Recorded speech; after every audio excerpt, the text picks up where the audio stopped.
Good morning students. आज से हम हिंदी व्याकरण स्टार्ट करेंगे। स्टूडेंट्स, जैसा कि आप जानते हैं कि हिंदी व्याकरण हमारी फर्स्ट क्लास से लेकर कॉम्पिटिटिव एग्जाम तक हमारे एग्जाम में आती है और इसका हमारा फर्स्ट टॉपिक है भाषा, बोली, लिपि और व्याकरण। जैसे मैं अब आपको पढ़ा रही हूँ, अपने विचारों का आदान प्रदान कर पा रही हूँ, तो ये क्या हो गया? भाषा का एक रूप, क्योंकि भाषा के द्वारा ही हम अपने विचारों का आदान प्रदान करते हैं। जैसे मैं बोल कर समझा रही हूँ तो वो मौखिक रूप हो गया, और जैसे यहाँ पर मैंने लिख रखा है तो ये लिखित रूप हो गया।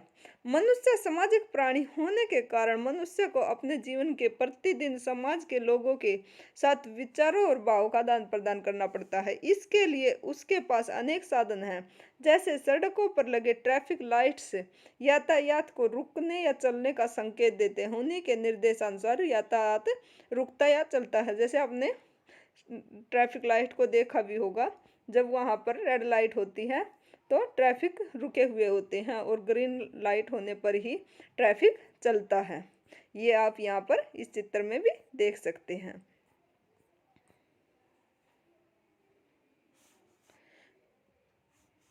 उसी प्रकार हम अपने भाव, विचारों और अनुभूतियों को व्यक्त करने के लिए जिस साधन को अपनाते हैं उसे ही भाषा कहा जाता है। अर्थात इसकी डेफिनेशन क्या हुई कि हम अपने भाव, विचारों और अनुभूतियों को व्यक्त करने के लिए जिस साधन को अपनाते हैं उसे ही भाषा कहा जाता है। यही हमारी भाषा की डेफिनेशन है।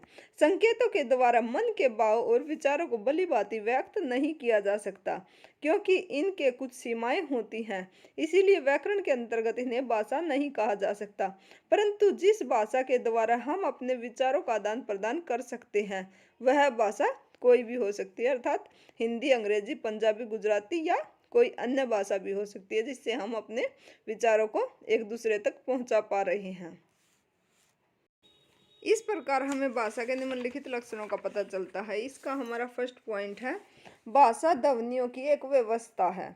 हमारा सेकंड पॉइंट है, इन ध्वनियों के प्रतीक चिन्ह होते हैं।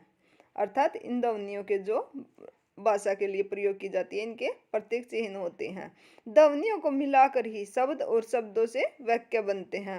अर्थात ध्वनियों को मिलाकर ही शब्दों का निर्माण होता है। ये हमारा एक क्वेश्चन भी बन जाता है कि शब्दों का निर्माण कैसे होता है? ध्वनियों को मिलाकर शब्दों का निर्माण होता है। शब्दों और वाक्यों के द्वारा ही भाव और विचारों की अभिव्यक्ति होती है। भाव और विचारों की अभिव्यक्ति किसके द्वारा होती है? भाव और विचारों की अभिव्यक्ति शब्दों और वाक्यों के द्वारा होती है। इस प्रकार भाषा ध्वनियों, प्रतीकों, वर्णों, शब्दों एवं वाक्यों की एक सार्थक व्यवस्था का नाम है। सार्थक व्यवस्था का नाम है। भाषा की सार्थक व्यवस्था का क्या नाम है? ध्वनियों, प्रतीकों, वर्णों, शब्दों एवं वाक्यों की एक सार्थक व्यवस्था का नाम है। भाषा के रूप, भाषा के कौन कौन से रूप हैं? वैसे तो स्टूडेंट्स भाषा के 3 रूप हैं, लेकिन हमारी हिंदी व्याकरण में सांकेतिक भाषा को भाषा के रूप में शामिल नहीं किया गया। हमारी हिंदी व्याकरण में भाषा के 2 ही रूप मान्य हैं, मौखिक और लिखित। मौखिक, जैसे ये 2 लड़कियां हैं, ये फोन पर एक दूसरे से बात कर रही हैं, तो ये हमारी भाषा का मौखिक रूप है। स्टूडेंट्स, अब हम ये इसके द्वारा पढ़ते हैं। सामान्यतः भाव और विचारों की अभिव्यक्ति के 3 रूप होते हैं, मौखिक, लिखित और सांकेतिक। क्योंकि इनमें से सांकेतिक रूप व्याकरण के अध्ययन का विषय नहीं है, अतः भाषा के यह 2 रूप ही मान्य हैं, मौखिक और लिखित। कौन कौन से 2 रूप हैं? भाषा के कौन कौन से 2 रूप हैं? मौखिक और लिखित। मौखिक भाषा कौन सी है? जैसे वो 2 लड़कियां फोन पर एक दूसरे से बात कर रही थी, वो क्या हो गया? मौखिक रूप। जैसे हम एक उदाहरण के द्वारा समझेंगे। पूनम को स्कूल से लौटने में देर हुई। उसने फोन पर यह बात अपनी बहन को बोलकर बताई। बहन ने उसकी बात सुनी और समझ ली। अर्थात पूनम ने अपनी बहन के पास कॉल की तो उसकी बहन ने उसकी बात समझ ली। इस प्रकार बोलकर अपनी बात दूसरों तक पहुंचाना और सुनकर बोली गई बात को समझना ही मौखिक भाषा है। मौखिक भाषा के रूप ही भाषा का स्वाभाविक एवं मूल रूप है। अर्थात भाषा का जो मौखिक रूप है वह स्वाभाविक और मूल रूप है। लिखित रूप तो इसके बहुत बाद में आया था। यह मनुष्य को सहज और स्वाभाविक रूप से समाज में रहते हुए अपने आप प्राप्त होता है। एक बालक परिवार में माता पिता और अन्य लोगों से बात सुनकर भाषा के मौखिक रूप को सीख लेता है। अर्थात मौखिक जो रूप है भाषा का, उसे सीखने के लिए हमें ज़्यादा प्रयत्न नहीं करना पड़ता, क्योंकि ये हम अपने परिवार में माता पिता और अन्य को बोलते हुए देखते हैं, उसी से हमें भाषा का मौखिक रूप आ जाता है। इसके लिए उसे विशेष प्रयत्न नहीं करना पड़ता। इसी प्रकार भाषा के विकास क्रम में भाषा का मौखिक रूप पहले विकसित हुआ और लिखित रूप उसके बहुत बाद में अस्तित्व में आया। भाषण, बातचीत, वाद विवाद, कहानी कहना और सुनना तथा रेडियो पर समाचार सुनना आदि भाषा के मौखिक रूप हैं। ये एक दूसरे को संकेत के द्वारा समझा रही हैं, तो ये हमारा भाषा का सांकेतिक रूप है जो हमारी हिंदी व्याकरण में मान्य नहीं है। लिखित भाषा।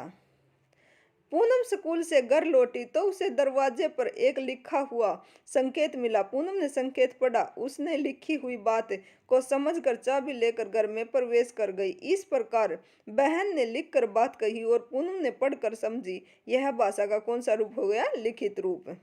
अर्थात लिखी हुई बात को समझना लिखित रूप है। भाषा के लिखित रूप को सीखने के लिए हमें विशेष प्रयत्न करने पड़ते हैं। इसके लिए किसी भी भाषा के चरणों को जानना आवश्यक है। भाषा के लिखित रूप को निश्चित और स्थायी रूप देने के लिए ही भाषा के लिखित रूप का विकास हुआ। भाषा का लिखित रूप ज्ञान के भंडार को सुरक्षित रखकर भावी पीढ़ियों तक पहुंचाता है। अर्थात जो हमारा भाषा का लिखित रूप है उसे ही आगे आने वाली जनरेशन पढ़ पाती है, क्योंकि जो मौखिक रूप है उसे तो हम बोलकर एक दूसरे को समझा पाते हैं और हम उसको ज़्यादा टाइम तक नहीं संभाल कर रख सकते, लेकिन लिखित रूप है जो हमें पुस्तकों के रूप में मिल जाता है। समाचार पत्र, पत्रिकाएं, पुस्तक, कंप्यूटर आदि भाषा के लिखित रूप हैं। भाषा के लिखित रूप कौन कौन से हैं? समाचार पत्र, समाचार पत्र, पत्रिकाएं, पुस्तक, कंप्यूटर आदि भाषा के लिखित रूप हैं। भाषा के कौशल। भाषा के 4 कौशल हैं। फर्स्ट कौशल है वाचन कौशल, जिसके द्वारा हम अपनी बात कहते हैं, अर्थात जो बोल रहे हैं हम, ये क्या है? वाचन कौशल। श्रवण कौशल। श्रवण कौशल जो हम सुनते हैं उसे क्या कहते हैं? श्रवण कौशल। लेखन कौशल जो हम लिखते हैं उसे लेखन कौशल कहते हैं। पठन कौशल जो हम बोलकर, सुनकर और लिखकर जो हम पढ़ते हैं उसे पठन कौशल कहते हैं। आज मौखिक और लिखित भाषा एक दूसरे की पूरक है। मौखिक अर्थात लिखित भाषा एक दूसरे की पूरक है, क्योंकि हम जो मुख से बोलेंगे वही हम लिखेंगे, क्योंकि हम जैसा बोलते हैं उसे सुनकर वैसा ही लिखते हैं और जैसा लिखते हैं उसे वैसा ही बोलते और पढ़ते हैं। इस प्रकार भाषा में निपुणता प्राप्त करने के लिए हमें बोलने, लिखने और पढ़ने में कुशलता प्राप्त करना आवश्यक है। राष्ट्रीय एवं अंतर्राष्ट्रीय स्तर पर हिंदी की स्थिति। अर्थात राष्ट्रीय और अंतर्राष्ट्रीय स्तर पर हिंदी की क्या स्थिति है, अब हम इसके बारे में जानेंगे। मातृभाषा। हिंदी हमारी मातृभाषा है। घर परिवार में माता पिता के साथ बोलकर सीखी जाने वाली भाषा मातृभाषा कहलाती है। अर्थात जिस भाषा को हम अपने माता पिता द्वारा घर पर बोलकर, अर्थात जैसे उनको बोलते हुए सुनते हैं वैसा ही हम बोलते हैं, ये हमारी कौन सी होगी? मातृभाषा। अलग अलग प्रदेशों और जातियों में अलग अलग प्रकार की भाषाएं बोली जाती हैं, जिन्हें बच्चे धीरे धीरे स्वयं ही सीख जाते हैं। ये ही उनकी मातृभाषा होती है। इसीलिए गुजराती परिवार के बच्चों की मातृभाषा गुजराती, केरल के लोगों की मलयालम, झारखंड एवं छत्तीसगढ़ राज्य सहित भारत के एक बड़े भूभाग के अधिकांश लोगों की मातृभाषा हिंदी है। अर्थात भारत में एक बहुत ही बड़े क्षेत्र में हिंदी भाषा बोली और समझी जाती है। राष्ट्रभाषा। हमारी राष्ट्रभाषा कौन सी है? राष्ट्रभाषा से आशय किसी राष्ट्र के अधिकांश लोगों द्वारा बोली जाने वाली भाषा से है। राष्ट्रभाषा किसी देश के निवासियों को एकता के सूत्र में बांधती है। अर्थात जो हमारी राष्ट्रभाषा है उसी के द्वारा कोई भी देश एकता के सूत्र में बांधा जाता है। यह सामान्य जन सामान्य में एकता की भावना पैदा करती है। अर्थात जैसे हमारी राष्ट्रभाषा हिंदी है, हिंदी से ही हमें पता चलता है कि ये भारत देश के निवासी हैं। अर्थात भाषा अन्य देशों में बोली जाती है, लेकिन हमारे जो इंडिया है उसमें बहुत बड़े भूभाग पर हिंदी भाषा का प्रयोग किया जाता है। इस दृष्टि से स्वतंत्रता से पहले हिंदी सही अर्थों में देश की राष्ट्रभाषा थी, क्योंकि स्वतंत्रता आंदोलन के समय हिंदी ने ही सर्वदेशिक भाषा की भूमिका निभाई थी। आज संवैधानिक रूप से भारत में किसी भी भाषा को राष्ट्रभाषा का दर्जा नहीं दिया गया है, अर्थात संविधान में किसी भी भाषा को राष्ट्रभाषा का दर्जा अभी तक नहीं मिला है।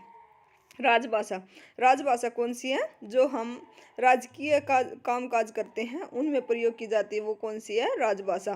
किसी भी देश अर्थात राज्य के राजकाज यानी शासन के लिए स्वीकृत भाषा राजभाषा होती है। जो हिंदी है उसे राजभाषा का दर्जा कब प्राप्त हुआ था? 14 नवंबर 1949 को हिंदी को राजभाषा घोषित किया गया था। को भारत की संविधान सभा ने हिंदी को भारत संघ की राजभाषा के रूप में स्वीकार किया गया। भारत के अनेक राज्य उत्तर प्रदेश, उत्तराखंड, झारखंड, मध्य प्रदेश, राजस्थान, हरियाणा, हिमाचल प्रदेश और दिल्ली में हिंदी भाषा को राजभाषा के रूप में स्वीकृत किया गया है। अंडमान और निकोबार में हिंदी को राजभाषा के रूप में मान्यता दी गई है। साथ ही देश के अन्य भागों में हिंदी द्वितीय और तृतीय भाषा के रूप में पढ़ाई जाती है, क्योंकि भारत में भी बहुत सारे ऐसे क्षेत्र हैं जहाँ पर हिंदी को नहीं बोला और समझा जाता, तो वहाँ पर अंग्रेजी को ही मान्यता प्राप्त है। संपर्क भाषा, अब हमारी संपर्क भाषा के बारे में जानेंगे कि हमारी संपर्क भाषा कौन सी है। विभिन्न भाषा भाषियों के बीच में विचारों के आदान प्रदान के लिए जो भाषा एक पुल का काम करती है, अर्थात एक दूसरे को जोड़ने का काम करती है, उसे क्या कहते हैं? संपर्क भाषा। उसे संपर्क भाषा कहा जाता है। अंतर्राष्ट्रीय स्तर पर अंग्रेजी का प्रयोग संपर्क भाषा के रूप में किया जाता है, क्योंकि जो अंतर्राष्ट्रीय स्तर पर हुआ है हिंदी से ज़्यादा अंग्रेजी बोली और समझी जाती है, जबकि अपने देश भारत के विभिन्न भाषा भाषियों के बीच संपर्क भाषा के रूप में हिंदी का प्रयोग बढ़ता जा रहा है।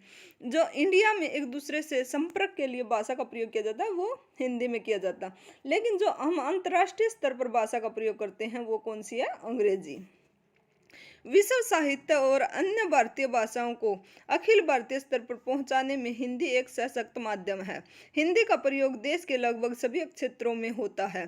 जनसंपर्क भाषा के रूप में हिंदी ज्ञान, विज्ञान, वाणिज्य, शिक्षा का माध्यम, रेडियो, दूरदर्शन आदि के द्वारा निरंतर विकसित हो रहा है। अर्थात भाषा जनसंपर्क के लिए ज्ञान, विज्ञान, वाणिज्य, शिक्षा माध्यम और रेडियो, दूरदर्शन के द्वारा इसका निरंतर विकास हो रहा है। विश्व व्यापार और राजनीति के क्षेत्र में भारत के बढ़ते प्रभाव के कारण हिंदी विश्व की संपर्क भाषा के रूप में स्थापित होने की ओर अग्रसर है। अर्थात अब हमारा क्वेश्चन ये भी बनता है कि हिंदी किस ओर स्थापित, हिंदी का हमारी संपर्क भाषा में कौन सा स्थान है? ये हमारी हिंदी जनसंपर्क भाषा के रूप में स्थापित होने की ओर अग्रसर है। मानक भाषा वर्तनी सुशिक्षित एवं विद्वत समाज द्वारा अपनाए जाने वाली भाषा को व्याकरण सम्मत रूप में मानक भाषा कहा जाता है। अर्थात जो व्याकरण के द्वारा शुद्ध भाषा होती है उसे वर्तनी के द्वारा, व्याकरण के द्वारा शुद्ध भाषा कहा जाता है। अब क्षेत्रीय प्रभाव के कारण भाषा के मौखिक और लिखित रूपों में विभिन्नता आने लगती है। शब्दों के अर्थ एवं वाक्य विन्यास में भी अंतर आ जाता है। देशव्यापी भाषा के प्रयोग में एक रूपता लाने के लिए भाषा का मानक रूप तय किया गया है। इसीलिए मानकीकरण के अंतर्गत निर्धारित वर्तनी को ही मानक वर्तनी कहा जाता है। हिंदी की मानक वर्तनी भारत सरकार के केंद्रीय हिंदी निर्देशालय ने निर्धारित की है। हिंदी की मानक वर्तनी किसने निर्धारित की है? केंद्रीय हिंदी निर्देशालय ने। ये हमारा एक क्वेश्चन भी बन जाता है कि हिंदी को मानक वर्तनी किसने निर्धारित किया है? भारत सरकार के केंद्रीय हिंदी निर्देशालय ने हिंदी को मानक वर्तनी निर्धारित किया है। मान्यता प्राप्त भारतीय भाषाएं, अर्थात भारत सरकार द्वारा कितनी भाषाओं को मान्यता प्राप्त है? भारत में 21 भाषा को मान्यता प्राप्त है। भारतीय संविधान में राज्य और केंद्र शासित प्रदेशों के लिए हिंदी के अतिरिक्त 21 अन्य भारतीय भाषाएं स्वीकार की गई हैं। संविधान की 8वीं अनुसूची में, संविधान की कितनी अनुसूचियां हैं? 11। तो इनमें से 8वीं अनुसूची में भाषाओं के बारे में लिखा गया है। जिन 22 भारतीय भाषाओं का उल्लेख किया गया है उनके नाम इस प्रकार हैं। असमिया, बंगला, बोडो, डोगरी, गुजराती, हिंदी, कन्नड़, कश्मीरी, कोंकणी, मैथिली, मलयालम, मणिपुरी, मराठी, नेपाली, उड़िया, पंजाबी, संस्कृत, संथाली, सिंधी, उर्दू, तमिल और तेलुगु। स्टूडेंट, जब हमारा देश आज़ाद हुआ था उस समय भारत के संविधान में 14 भाषाओं को मान्यता प्राप्त थी, बाकी को बाद में मान्यता प्राप्त हुई। जो हमारे संविधान में संशोधन होते रहते हैं उनके द्वारा अब हमारे संविधान में 22 भाषाओं को मान्यता प्राप्त है। बोली, अब हम बोली के बारे में पढ़ते हैं। बोली एक सीमित क्षेत्र में बोलचाल की भाषा का स्थानीय रूप होता है। बोली एक हमारे जो आम बोलचाल की भाषा में हम प्रयोग करते हैं उसे क्या कहते हैं? बोली हमारे 10-20 किलोमीटर की दूरी में भी हल्का सा अंतर आ जाता है, किंतु सामान्य रूप नहीं बदलता। सामान्य रूप जैसे हिंदी है तो वो सामान्य रूप नहीं बदलता, लगभग थोड़ा थोड़ा सा ही अंतर आता है। इसलिए कहा जाता है कि कोस कोस पर पानी बदले 4 कोस पर बानी। बोली में प्राय साहित्यिक रचना नहीं होती। बोली में कोई साहित्यिक रचना नहीं होती, वे केवल हमारी आम बोलचाल में ही हम प्रयोग करते हैं। साहित्यिक रचना जैसे हमारी हिंदी में बहुत सारी साहित्यिक रचनाएं हुई हैं, लेकिन जो बोली है बोली में कोई साहित्यिक रचना नहीं है। मूलतः विभिन्न बोलियों से मिलकर बनी है। हिंदी की बोलियों में साहित्य रचना भी खूब हुई है। इसकी बोली ब्रज भाषा में सूरदास का सूरसागर, मलिक मोहम्मद जायसी का पद्मावत, अवधी में तुलसी की श्री रामचरितमानस समस्त हिंदी साहित्य में संपूर्ण धरोहर है। हिंदी की साहित्यिक और भाषिक परंपराएं बनाए रखने में हिंदी की अन्य बोलियों का भी महत्वपूर्ण योगदान है। हिंदी भाषा में सम्मिलित बोलियों का मुख्यतः निम्नलिखित वर्गों में रखा जाता है।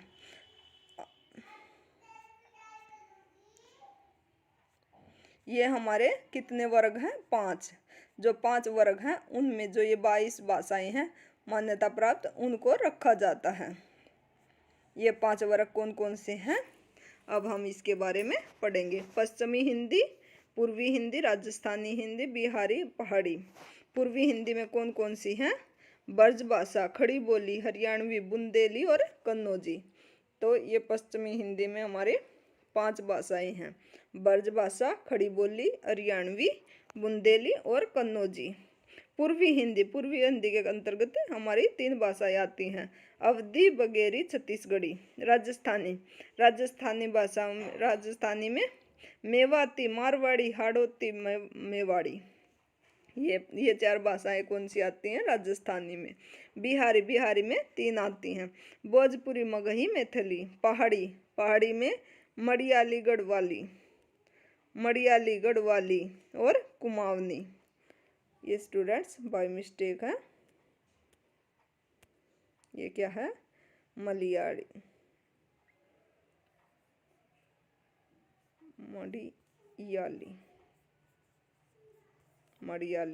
और कड़वाली और कुमाऊनी। ये हमारी स्टूडेंट्स, अब हम लिपि के बारे में जानेंगे। लिपि क्या है? जो हमारे लिखाई के चिन्ह हैं उन्हें लिपि कहा जाता है। मौखिक भाषा को स्थायी रूप देने के लिए लिखित रूप का विकास हुआ। पुस्तक और पत्र पत्रिकाओं में भाषा का लिखित रूप में प्रयोग किया जाता है। लिखित रूप द्वारा ही मनुष्य का सारा ज्ञान संचित किया जाता है, अर्थात जो लिखित रूप है उसके द्वारा ही जो मनुष्य का ज्ञान है उसे संचित किया जाता है, अर्थात लिखकर सुरक्षित किया जाता है। क्योंकि बोलकर जो भाषा कही जाती है उसे हम ज़्यादा लंबे समय तक सुरक्षित नहीं रख पाते, और जो हमारी लिखित भाषा उसे हम लंबे समय तक रख सकते हैं। प्रत्येक भाषा में इन वर्णों के लिखने का एक विशेष ढंग होता है। जो अलग अलग भाषाएं हैं उनके लिखने का अलग अलग तरीका है, जिसे लिपि कहा जाता है। मौखिक ध्वनियों को लिखित रूप देने के लिए जिन निश्चित चिन्हों का प्रयोग किया जाता है उन्हें लिपि कहते हैं। जो लिखने का एक निश्चित चिन्ह होते हैं उन्हें ही लिपि कहा जाता है। तो हमारी इसकी डेफिनेशन क्या होगी? मौखिक ध्वनियों को लिखित रूप देने के लिए जिन निश्चित चिन्हों का प्रयोग किया जाता है उन्हें ही लिपि कहा जाता है। जैसे ये यहाँ पर लिखाई के चिन्ह हैं, इन्हें ही लिपि कहा जाता है। प्राचीन लिपि का ये एक चित्र है। प्राचीन समय में ये इस तरह की चिन्ह थे, उनसे ही लिखा जाता था। लिपि की विविधता। लिपि है जो अलग अलग तरीके से लिखी जाती है, उसकी विविधता के बारे में अब हम जानेंगे। हर भाषा की अपनी लिपि होती है जिसके द्वारा उस भाषा को बोलने वाले लोग लिखकर अपने भाव एवं विचार प्रकट करते हैं। हिंदी भाषा की लिपि देवनागरी है। हिंदी भाषा की कौन सी लिपि है? देवनागरी। देवनागरी लिपि का विकास ब्राह्मी लिपि से हुआ था। देवनागरी लिपि का विकास किससे हुआ था? ब्राह्मी लिपि से। ब्राह्मी लिपि एक प्राचीन लिपि है। फ्रेंड्स, ये हमारा क्वेश्चन भी बनता है कि हिंदी की लिपि कौन सी? देवनागरी। और देवनागरी लिपि का विकास किससे हुआ था? ब्राह्मी लिपि से। स्टूडेंट्स, मैं आपको साथ साथ क्वेश्चन आंसर भी बता रही हूँ, प्लीज़ अपनी अपनी कॉपी में नोट डाउन कर लेना। ब्राह्मी लिपि एक प्राचीन लिपि है जिससे बंगला, गुजराती आदि भाषाओं का की लिपियों का भी विकास हुआ है। विश्व की कुछ भाषाएं और लिपियां हैं। जो विश्व में है वहाँ पर अनेक भाषाएं और लिपियां हैं। उनकी जो भाषाएं हैं उनकी लिपियां कौन कौन सी, अब हम उसके बारे में जानेंगे। हिंदी, हिंदी की लिपि कौन सी है? देवनागरी। संस्कृत की देवनागरी। और अंग्रेजी भाषा की लिपि कौन सी है? रोमन। जो सबसे ज्यादा पूछा जाने वाला क्वेश्चन है यही है, अंग्रेजी की लिपि कौन सी है? रोमन। अरबी की फारसी। French, Roman. फ्रेंच और अंग्रेजी की कौन सी होगी? रोमन। ये दोनों सिमिलर हैं। पंजाबी की गुरुमुखी। मराठी देवनागरी। रूसी, रूसी की लिपि भी कौन सी है? रूसी। जर्मन की रोमन। उर्दू की फारसी। नेपाली देवनागरी। स्पेनिश, स्पेनिश की कौन सी लिपि है? रोमन। स्टूडेंट्स, ये जो हमारी भाषा और लिपियां हैं इन्हें हमें लर्न करना पड़ेगा क्योंकि इसमें से बहुत बार क्वेश्चन पूछे जाते हैं। ये हमारे क्लास में जो एग्ज़ाम होते हैं उनमें भी क्वेश्चन पूछे जाते हैं और जो हमारे कॉम्पिटिटिव एग्ज़ाम होते हैं उनमें भी ये भाषा और लिपि से संबंधित क्वेश्चन पूछे जाते हैं। प्लीज़ इन्हें थोड़ा ध्यान से लर्न करें। देवनागरी विश्व की सर्वाधिक वैज्ञानिक लिपि है। यह कैसे लिखी जाती है? देवनागरी लिपि कैसे लिखी जाती है? यह बाएं से दाएं लिखी जाती है। भारत की अधिकांश भाषाओं की लिपियां बाएं से दाएं लिखी जाती हैं। जो भारत में है अनेक भाषाओं की लिपियां बाएं से दाएं ही लिखी जाती हैं।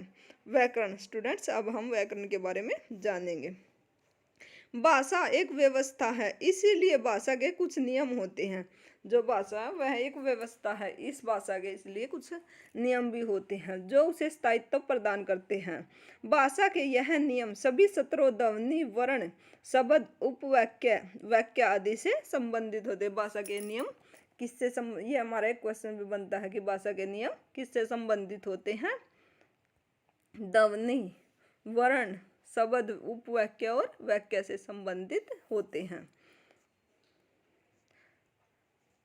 और हमें बताते हैं कि किसी ध्वनि या शब्द का उच्चारण ठीक है या नहीं, कौन सा वाक्य शुद्ध है और कौन सा अशुद्ध है। यह हमारा वाक्य शुद्ध है या अशुद्ध, ये किसके द्वारा जानते हैं? व्याकरण के द्वारा। व्याकरण भाषा के नियम नहीं बनाता बल्कि भाषा के नियमों का संकलन और विश्लेषण करता है। अर्थात व्याकरण भाषा के नियम नहीं बनाता, वह तो भाषा के नियमों का संकलन और विश्लेषण करता है। व्याकरण के नियमों से भाषा में मानकता आती है। अर्थात जो भाषा के व्याकरण के नियम है उससे ही भाषा में एक सटीकता आती है जो भाषा को परिनिष्ठित बनाने में सहायता करती है। व्याकरण वह शास्त्र है जो भाषा को शुद्ध बोलना, लिखना और पढ़ना सिखाता है। भाषा का प्रयोग हम कैसे करते हैं? किसी भी भाषा का प्रयोग हम वर्णों, शब्दों और वाक्यों द्वारा करते हैं। उदाहरण के लिए बंदरों को देखकर हम कहते हैं कि देखो देखो बंदर आ गया है, तुरंत भीतर चले जाओ और दरवाजा बंद कर लो। अर्थात जो हम बंदरों को देखकर उनसे डरकर अपना दरवाजा बंद कर लेते हैं। वाक्य बोलने के लिए हमें शब्दों के लिए वर्णों की आवश्यकता होती है। यह हम एक चित्र के द्वारा देखेंगे भाषा का प्रयोग। ये यहाँ पर बंदर आ रहे हैं और बच्चों ने दरवाजा बंद कर रखा है, तो ये हम किसके द्वारा समझा? में भाषा के द्वारा ही समझा। आवश्यकता होती है। व्याकरण के कितने अंग हैं? व्याकरण के 3 अंग हैं। हमारा फर्स्ट है वर्ण विचार, शब्द विचार और वाक्य विचार। ये क्या है? व्याकरण के अंग।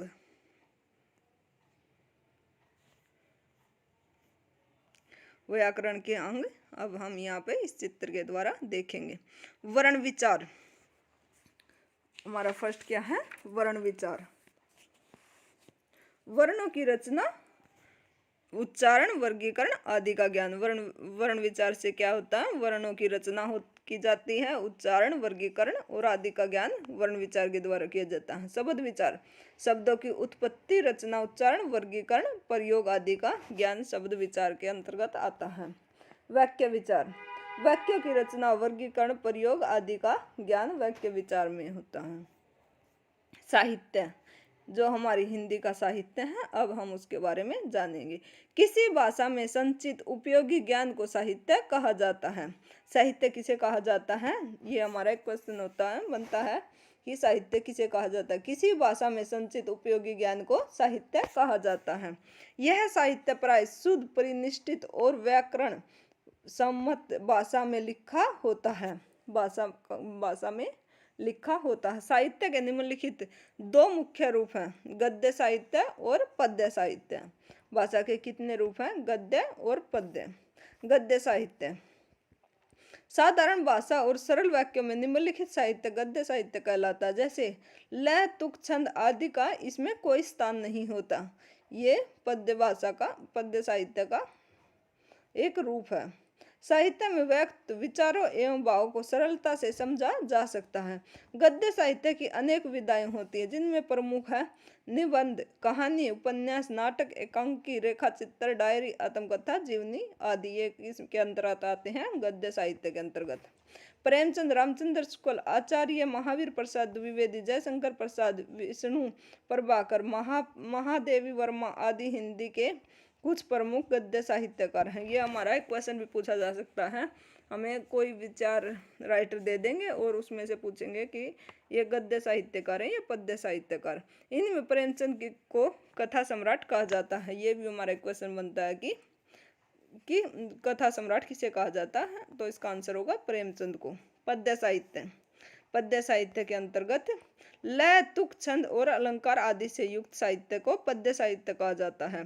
पद्य का सीधा सरल अर्थ है कविता, अर्थात जो भाषा कविता में प्रयोग की जाती है वे पद्य साहित्य है। इस प्रकार कविता में जो साहित्य लिखा जाता है उसे पद्य साहित्य कहा जाता है। इसे ही काव्य साहित्य कहा जाता है।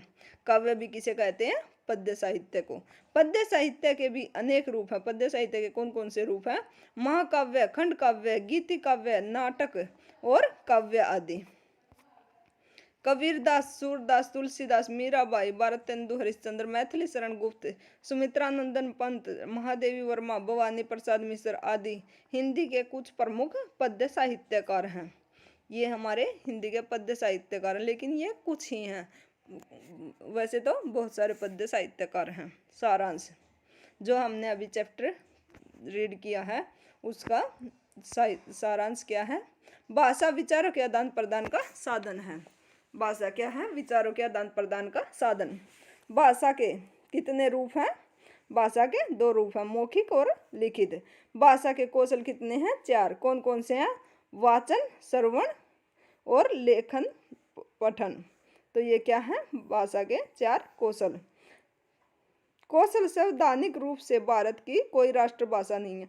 जो ये भाषा के चार कौशल हैं, ये संवैधानिक रूप से भारत की कोई राष्ट्रभाषा नहीं है। हिंदी भारत की सरकारी कामकाज की यानी राजभाषा है। 15 सितंबर को प्रतिवर्ष हिंदी दिवस मनाया जाता है। हिंदी दिवस कब मनाया जाता है, 15 सितंबर को। हिंदी दिवस कब मनाया जाता है, 15 सितंबर को।